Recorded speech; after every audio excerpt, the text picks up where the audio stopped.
All right, so hi everyone, hello and Jai Hind. मेरा नाम है Sagar Tiwari and welcome to Warriors Watch UPSC. आप लोगों में से बहुत सारे लोगों का क्वेश्चन था कि भैया सीडीएस और सीएपीएफ दोनों की तैयारी एक साथ हो सकती है, अगर पॉसिबल है तो कैसे होगा। तो यहाँ पे आपको हम कंप्लीट रोड मैप बता के दे रहे हैं। लास्ट तक इस वीडियो को देखिएगा। आई विल ट्राई कि वीडियो बहुत ज़्यादा लंबा ना हो, राइट। एंड एक चीज़ तो पक्का है कि अगर जो यहाँ पे बताने वाले हैं ये आप लोग फॉलो कर लिए तो 100% सिलेक्शन तो जो है वो होना है। ये नहीं रुकेगा, आपका सिलेक्शन नहीं रुकेगा, right. It's up to you कि तुम अपने लाइफ में कितने डिसिप्लिन्ड हो, कितना फॉलो कर पा रहे हो, दैट्स इट। ठीक है, इसके अलावा आपको कोई और चीज़ की नीड ही नहीं है, इतना मोर देन सफिशिएंट होने वाला आपका। डिफरेंस कहाँ आता है? डिफरेंस क्या आता है कि सीडीएस क्वालिफाई करने के बाद तुमको एसएसबी जाना पड़ता है, सीएपीएफ में एसएसबी नहीं होता है। दूसरा बात यह है कि सीडीएस में इंग्लिश का और मैथ्स का अलग से पेपर होता है, सीएपीएफ में ऐसा नहीं होता है। ऑब्वियसली सीएपीएफ का पेपर 2 होता है, सीएपीएफ में पेपर 2 होता है जो कि डिस्क्रिप्टिव होता है, जो कि आपके सीडीएस में नहीं होता है। और सीएपीएफ का जो पेपर 2 है जो कि डिस्क्रिप्टिव है, ठीक है, इट इज़ मोर अबाउट आप कैसा लिख रहे हो, है ना। आप कैसा लिख रहे हो, आपका राइटिंग एबिलिटी कैसा है, वो इसके बारे में है। हाँ, ग्रामर के क्वेश्चन भी आते हैं यहाँ पे, 25 मार्क्स के ग्रामर होते हैं आपके, राइट। और जो मैथ्स आता है सीएपीएफ में, ये आपके पेपर 1 में आता है। बस इतना ही डिफरेंस है। बाकी 80% सिलेबस जो है वो बिल्कुल सेम है। तो यहाँ पर आपको 80-20 रूल फॉलो करना पड़ेगा। यहाँ पे तुम्हें 80-20 रूल फॉलो करना पड़ेगा जो आपको बता रहे हैं हम। एंड अगर इसको फॉलो कर लिए तो it is more than sufficient, ठीक है। बुक्स के बारे में बात करें तो आपको ऑलरेडी एक वीडियो बना के दिया हुआ है कि how to score 175 plus marks in CAPFSC. Possible है, बहुत लोगों ने स्कोर भी किया है, राइट। तो जिनको पता है उनको पता है, राइट, है ना। करवा रखे हैं पहले आप लोगों से, हम बहुत लोगों से। खैर, यहाँ पे आप एक बार बुक के बारे में आपको हम बता देते हैं, right. Starting from history, history के बारे में बात करते हैं। मॉडर्न हिस्ट्री के लिए आप पढ़ोगे स्पेक्ट्रम, राइट। राजीव हर्षद की एक किताब है स्पेक्ट्रम, स्पेक्ट्रम आप इसको पढ़ोगे। इसके अलावा जो थीम्स है, थीम 1 और हाँ, जो थीम ही बोल देते हैं ना, थीम्स, क्लास 12 की कंप्लीट थीम्स, ये आप कर लेना। अगर इतना आप कर लोगे तो आपका एंशियंट, मेडिवल और मॉडर्न तीनों ही हो जाएगा, राइट। देखो, आपको एंशियंट, मेडिवल और मॉडर्न हम पढ़ा रखे हैं और काफ़ी हाई लेवल पे पढ़ाए हैं, है ना। काफ़ी हाई लेवल पे पढ़ाए हैं। और जो लोग पढ़े उनको पता है, परमार ऑफिस पे मैं पढ़ाता हूँ, है ना। आप लोगों ने मुझे वहाँ देखा होगा। और वहाँ पे कंप्लीट हिस्ट्री हम पढ़ाए हैं, बहुत ऊपर लेवल पे हिस्ट्री को लेके गए हम। कंटेंट काफ़ी तगड़ा है। उसके नोट्स आप लोग पढ़ लेना, ठीक है। उसके नोट्स आप लोग पढ़ोगे, उस नोट्स के साथ साथ आप लोग यहाँ पे स्पेक्ट्रम पढ़ लेना, ठीक है। वो मोर देन सफिशिएंट होने वाला है आपके हिस्ट्री के लिए, ठीक है। वहीं से आपका एंशियंट, मेडिवल और मॉडर्न कवर हो जाएगा। स्पेक्ट्रम इज मेनली मॉडर्न का बुक, ठीक है। ऐसे आपको अब रोमिला थापड़ या फिर शर्मा या फिर चंद्रा नहीं पढ़ना है। किसके लिए? एंशियंट एंड मेडिवल के लिए नहीं पढ़ना है। ऐसे रोमिला थापड़ लोग बोलते हैं पढ़ने के लिए, कोई नीड नहीं है। इतना जो बता रहे हैं वो सफिशिएंट है, ठीक है। जनरल साइंस के जितना हम पढ़ाएं उतना मोर देन सफिशिएंट है। एग्जाम में आया भी है, बहुत बार आपको दिखाए भी हैं, राइट। जो भी आपको नोट्स प्रोवाइड किए हैं हम, उतना कर लो, मोर देन सफिशिएंट है, ठीक है। एंड इसके अलावा, राइट, साइंस के नोट्स के अलावा आप चाहो तो क्लास 8 की, क्लास 9 की और क्लास 10 की एनसीईआरटी को रेफर कर सकते हो, right. As a always says, reading NCERT never hurts, है ना। साइंस एंड टेक्नोलॉजी आप लोग को नहीं पढ़ना है। जो थोड़ा बहुत होगा वो करंट अफेयर्स में हम आपको दिखा देंगे। इंडियन पॉलिटी के लिए एक ही किताब है, एम लक्ष्मीकांत, एम लक्ष्मीकांत, ठीक है। लक्ष्मी के साथ रहो, इसके अलावा यहाँ वहाँ मत भागो, है ना। लॉयल रहो इसके लिए। कोई और नोट्स, कोई कोचिंग मटेरियल किसी को रेफर मत करना, ठीक है। ज्योग्राफी के लिए बोले तो ज्योग्राफी के लिए बहुत सारे किताब है, माजिद हुसैन है, ये फलाना ढिमकाना, कहीं नहीं भागना है। क्लास 11 और 12 का जो एनसीईआरटी है, 11 और 12, दैट्स इट। 11वीं 12वीं की एनसीईआरटी है, आपको यही पढ़नी है, इसके अलावा नहीं पढ़नी है। अब बहुत लोग बोलेंगे भैया बाकी की एनसीईआरटी से भी सवाल आता है, उसका सोल्यूशन है, बताएंगे आपको हम। इवन हिस्ट्री में भी सेम आपको बताएंगे हम, ठीक है, राइट। हिस्ट्री में आपको क्लास 12 का थीम पढ़ना है बस। और ज्योग्राफी में आपको क्लास 11 प्लस 12 का एनसीईआरटी पढ़ना है। इसके अलावा जो आता है थोड़ा बहुत आपको हम कवर करवा देंगे, कैसे करवाएंगे आपको पता चलेगा।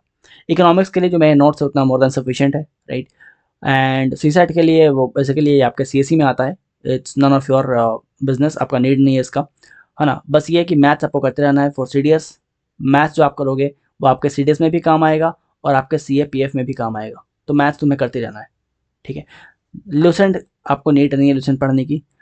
पीवाईक्यू इज़ वेरी इंपॉर्टेंट, आपको पीवाईक्यू लगाना है, इसके बारे में बहुत बार हम बात कर रखे हैं, ठीक है। अब ये कैसे करना है, क्या करना है, सुन लो मेरे से। सिंपल सिंपल सा बात भैया ऐसा है कि जो लोग बोल रहे हो कि बहुत समय है अभी, आराम से पढ़ेंगे, आराम से तैयारी करेंगे, दोस्त पीडीएफ में नाम नहीं आएगा। पीडीएफ में नाम चाहिए, अभी से घिसना पड़ेगा। कैसे घिसोगे? तो सितंबर मंथ चल रहा है, सितंबर 22 है आज जब हम वीडियो बना रहे हैं, राइट। एंड मान के चलो कि सितंबर मंथ आपके हाथ से निकल चुका है, राइट। आपके पास बचता है अक्टूबर, नवंबर, दिसंबर, जनवरी। ये 4 महीना, ये 4 महीना आपका जो भी रिसोर्स है, तुमको नोट्स प्रोवाइड कर दिया गया है, जो भी है आपके पास रिसोर्स है। नोट्स नहीं होगा तो मेरे से मांग लेना, आपको मेरा टेलीग्राम आईडी मालूम है, right. I will provide you notes. तो नोट्स जो भी है, आपका रिसोर्स जो भी है, जो भी बुक्स आप फॉलो कर रहे हो, उसको इतने बार रिवाइज करो कि आपको, आप जब सेकंड लाइन रिवाइज करो तो आपके बैक ऑफ द माइंड में थर्ड लाइन होनी चाहिए कि अगला लाइन साला ये होने वाला है, ठीक है। Cyclic revision is the key. Cyclic revise करो, कोई और मटेरियल को उठाओ ही मत। साइक्लिक रिविजन करने के साथ साथ आप सेक्शनल मॉक देना स्टार्ट करो। सेक्शनल मॉक टेस्ट, ठीक है। सेक्शनल मॉक मतलब ये कि पहले आपने हिस्ट्री पढ़ा, हिस्ट्री पढ़ने के बाद हिस्ट्री के मॉक्स लगाना चालू करो, हिस्ट्री के मॉक लगाना चालू करो, राइट। तो सेक्शनल मॉक आपको देना बहुत ज़रूरी है, ठीक है। और इसका ये आपको कब तक करना है? ये आपको करना है, ये तुम्हें करना है जनवरी तक, जनवरी तक। लेकिन दिसंबर तक एक और चीज़, दिसंबर तक एक और काम स्टार्ट करना है। पेपर 2 के लिए सीपीएफ के लिए बता रहे हैं, ये बोथ आपके सीडीएस के लिए है और सीपीएफ के लिए है, ठीक है। मीनवाइल अक्टूबर से दिसंबर तक आपको क्या करना है? अक्टूबर से दिसंबर तक आपको पेपर 2 कंप्लीट हम करा रखे हैं। कंप्लीट वीडियो आपको पेपर 2 का मिल जाएगा। कहाँ मिलेगा? परमार ऑफिसर्स जो है चैनल है, परमार सर का जो यूट्यूब चैनल है, वहाँ पे हम बहुत डिटेल में करा रखे हैं। 35 वीडियो है, इसको कर डालना, ठीक है। इसको कर डालो, दिसंबर तक इसको ख़त्म कर डालो, करके नोट्स बना के इसको ख़त्म कर डालो। टोटल 6 थीम्स के बारे में बात की है, 6 थीम है, 6 थीम है, 35 वीडियो है, और ये वीडियो वहाँ पे हम लेके आते रहेंगे, वहाँ पे और भी वीडियो लेके आएंगे। तो इसको दिसंबर तक कर डालो, और दिसंबर मंथ से पेपर 2 लिखना स्टार्ट करना, ठीक है, राइट। पेपर 2 ध्यान रखिए, पेपर 2 जो है आपको लिखना कब से है? दिसंबर से है। क्यों लिखना है दिसंबर से? कारण क्या है? कारण ये है कि पेपर 2 के लिए आपको बता रखेंगे, पेपर 2 के लिए इज़ वेरी इंपॉर्टेंट कि आप पेपर 1 पे आपका कमांड अच्छा रहे, है ना। पेपर 1 पे आपका कमांड अच्छा रहेगा, तभी आप उस चीज़ को हिस्ट्री से रिलेट कर पाओगे, तभी आप उस दिए हुए टॉपिक को, क्वेश्चन को आप ज्योग्राफी से रिलेट कर पाओगे, तभी आप उस दिए हुए क्वेश्चन को करेंट अफेयर से रिलेट कर पाओगे, इकोनॉमिक्स से रिलेट कर पाओगे। आपको सारे डायमेंशन को टच करना है ना। आप स्कूल का ऐसे नहीं लिख रहे हो, यूपीएससी लेवल का है, तो आपको सारे डायमेंशन को टच करना है, और सारे डायमेंशन को टच करने के लिए आपको वो सारी चीज़ें याद होनी चाहिए। इसके लिए बहुत इंपॉर्टेंट है कि आप पेपर 1 पे कमांड अच्छा रखो। इसीलिए आपको बता रहे हैं कि दिसंबर से लेकर जनवरी तक आपका पेपर 1 जो है यहाँ पे कंप्लीट हो जाना चाहिए। Complete cyclic revision, notes, cyclic revision सब चीज़ हो जाना चाहिए, ठीक है। दिसंबर जनवरी तक आपका सिलेबस बहुत ही डिटेल में कवर हो जाना चाहिए। नोट्स आपको प्रोवाइड कर दिए जाएंगे, वीडियोज़ आपको ऑलरेडी मिला हुआ है, राइट। ये आपका रेडी हो जाना चाहिए, ठीक है। जैसे ही दिसंबर मंथ में पहुँचोगे, पेपर 2 स्टार्ट कर देना लिखना, पेपर 2 लिखना स्टार्ट कर देना। एटलीस्ट 1 ऐसे इन अ वीक, 1 या 2 ऐसे एक हफ्ते में लिखना स्टार्ट कर दोगे आप लोग, ठीक है। सेक्शनल मॉक के बारे में बताया, तो ये मॉक अभी हम लॉन्च किए रिसेंटली, एंड यहाँ पे टोटल 40 सेक्शनल टेस्ट हैं, तो टोटल 40 टेस्ट हैं, जिसमें 30 सेक्शनल है और 10 फुल लेंथ है। मेक श्योर कि दिसंबर मंथ तक आप जो है सारे के सारे सेक्शनल टेस्ट को लगा डालो। सेक्शनल टेस्ट लगा डालोगे मतलब ये है कि तुम्हारा पेपर 1 रेडी हो गया। दिसंबर मंथ तक तुम्हारा पेपर 1 रेडी हो गया, दिसंबर मंथ तक पेपर 2 का सिलेबस रेडी हो गया, पेपर 1 पेपर 2 सिलेबस रेडी हो गया, ठीक है, ओके। दिसंबर मंथ के बाद पूरे जनवरी आप क्या करोगे? आप फुल लेंथ मॉक दोगे, फुल लेंथ मॉक दोगे, और पूरे जनवरी आप हफ्ते में 2 या 3 या 1 ऐसे लिखना स्टार्ट करोगे पेपर 2 के लिए, ठीक है। बचेगा फरवरी, राइट। अब बात करते हैं फरवरी के बारे में। तो फरवरी से आप स्टार्ट करोगे प्रीवियस ईयर क्वेश्चन, ठीक है। फरवरी मंथ से तुम प्रीवियस ईयर क्वेश्चन लगाना स्टार्ट करोगे, और प्रीवियस ईयर क्वेश्चन लगाने के पहले 2 चीज़ देखोगे, 2 वीडियो देखोगे, बहुत छोटे वीडियो हैं, 15-15 मिनट के 2 वीडियो हैं। ये पहला part one of dark art of solving MCQ, इसका लिंक हम प्रोवाइड कर देंगे। इस वीडियो के थ्रू आपको समझ में आएगा कि सपोज मान लो कि 10 क्वेश्चन आपसे नहीं बन रहे हैं, ये 10 क्वेश्चन को आप इजीली सॉल्व कर जाओगे बिना कुछ, है ना, without having any knowledge about it, है ना। क्वेश्चन के बारे में अगर आपको जीरो नॉलेज भी है तब भी आप इनको कैसे टैकल कर पाओगे, इसके ऊपर ये वीडियो है। दूसरा वीडियो आपका ये है पीवाईक्यू रेलेवेंस का, राइट, कि पीवाईक्यू का एल्गोरिदम जो है वो कैसे काम करता है, किस तरह यूपीएससी जो है इनका पीवाईक्यू जो है किस तरह इनका एल्गोरिथम काम करता है, इसके ऊपर वीडियो है। इसका भी आपको लिंक हम प्रोवाइड कर देंगे, ठीक है, कमेंट में भी और डिस्क्रिप्शन में भी, राइट। तो यहाँ पे आपका काम ये है, सिंपल सिंपल सा काम तुम्हारा ये है, बहुत ज़्यादा आपको सर नहीं पटकना है। अक्टूबर से लेके दिसंबर तक, अक्टूबर से दिसंबर तक तुमको पेपर 1 रेडी कर लेना है, पेपर 1 रेडी कर लेना है सीएपीएफ के लिए, और सीडीएस के लिए आपको सिलेबस कंप्लीट कर लेना है दिसंबर में। जैसे ही आप, अच्छा इसके अलावा आपको पेपर 2 का कंटेंट रेडी कर लेना है। कहाँ से? पर हमारा ऑफिस पे हम पढ़ा रखे हैं। दिसंबर खत्म हो जाएगा, आपका जनवरी स्टार्ट हो जाएगा। जनवरी, कंप्लीट जनवरी आपको 2 काम करना है। पहला काम ये है कि फुल लेंथ टेस्ट लगाना स्टार्ट करना है आपको, है ना। ये मेरा टेस्ट सीरीज है, चाहे आप लो चाहे ना लो, इट्स अप टू यू, कोई इशू नहीं है, राइट। ये टेस्ट सीरीज है और ये कम्प्लीटली एनसीईआरटी बेस्ड है, कम्प्लीटली एनसीईआरटी बेस्ड।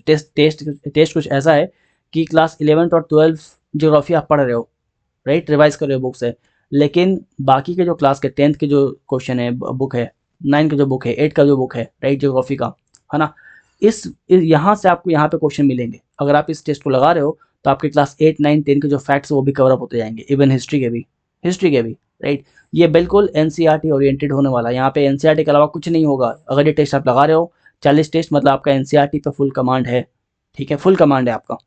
तो ये टेस्ट के थ्रू आप क्या करोगे, दिसंबर तक सिलेबस को कम्प्लीटली अपने कंट्रोल में कर लोगे। जनवरी में आप फुल लेंथ टेस्ट लगाना स्टार्ट करोगे और पेपर 2 पूरे मंथ आप लिखोगे, चाहे आप एक ऐसे लिखो, चाहे 2 लिखो, चाहे 3 लिखो, ठीक है। और यहाँ पे आपका इवैल्यूएशन स्टार्ट हो जाएगा, ऐसे का इवैल्यूएशन तुम्हारा स्टार्ट हो जाएगा। फरवरी मंथ, फरवरी और मार्च, फरवरी मार्च, ये 2 महीना प्रीवियस ईयर क्वेश्चन लगाओगे, जम के प्रीवियस ईयर क्वेश्चन लगाओगे। 12 अप्रैल को आपका सीडीएस का पेपर है, 12 अप्रैल को तुम्हारा सीडीएस का पेपर है, राइट। और 12 अप्रैल तक तुम प्रीवियस ईयर क्वेश्चन लगाओगे, किसका? सीडीएस का, किसका? सीएपीएफ का, किसका? सिविल सर्विस का, राइट। और चाहो तो इंडिया जियो साइंटिस्ट लगा सकते हो, नहीं लगा रहे हो तो कोई इशू नहीं है, बट ये तीनों तो छोड़ना नहीं है, इस तीनों को नहीं छोड़ना है। ये तीनों बिल्कुल प्रीवियस ईयर क्वेश्चन 10 साल के नस्त नाबूद कर देना है। यहाँ पे 2 महीना रगड़ के प्रैक्टिस करना है आपको, ठीक है। फिर ध्यान रखना कि आपके पास बचेगा 12 दिन, 12 April is your D day, है ना, 12 अप्रैल को आपका पेपर होने वाला है, ठीक है। और ये 10 दिन आप बिल्कुल अपने जो भी आपका टेस्ट सीरीज है उसको रिवाइज करो, जो भी आपने पीवाईक्यू लगाया है उसको रिवाइज करो। एक्स्ट्रा कुछ करना ही नहीं है, कोई मॉक टेस्ट नया नहीं लेना है। जो टेस्ट सीरीज आपने लगाया है दिसंबर जनवरी तक उसको प्रैक्टिस करना है, पीवाईक्यू प्रैक्टिस करना है, और 12 तारीख को जाके एग्जाम देना है। लिख लो, पक्का एग्जाम क्वालिफाई होगा, कोई चांस ही नहीं है कि रुक जाए, ठीक है। दूसरा चीज़ ये है कि अप्रैल के बाद 12 अप्रैल के बाद 12 अप्रैल के बाद घिसना स्टार्ट करना पेपर 2 के लिए। डेली इवैल्यूएशन, डेली लिखोगे और डेली मेरे से इवैल्यूएट करवाओगे, ठीक है, या कहीं से भी इवैल्यूएट करवा लो। कहने का मतलब है कि डेली लिखोगे, डेली आपको लिखना है, ठीक है। 1 या 2 आपको ऐसे डेली ही लिखना है, ठीक है। अगर इतना तुम कर ले रहे हो तो समझ जाओ भाई कि तुम्हारी प्रिपरेशन अच्छी है और सिलेक्शन गारंटी है। बट आपको डिसिप्लिन में रहना पड़ेगा, डिसिप्लिन में रहना तुम्हारा काम है, बाकी गाइडेंस मेरा काम है, राइट। एसएसबी के ऊपर एक वीडियो ऑलरेडी अपलोड किए हुए हम लोग, चाहे तो आप उसको देख सकते हो। एंड अगर ये वीडियो आपको अच्छा लगा तो बताना, आगे का रोड मैप जो है आपको हम पीडीएफ फॉर्मेट में प्रोवाइड कर देंगे। चैनल का नाम है वॉरिस वॉच यूपीएससी। आपको इसका टेलीग्राम हैंडल जो है डिस्क्रिप्शन में मिल जाएगा, आई विल प्रोवाइड देयर, वहाँ पे आप ज्वाइन कर सकते हो, ठीक है। तो आज के लिए इतना ही। साइनिंग ऑफ, सागर तिवारी। जय हिंद।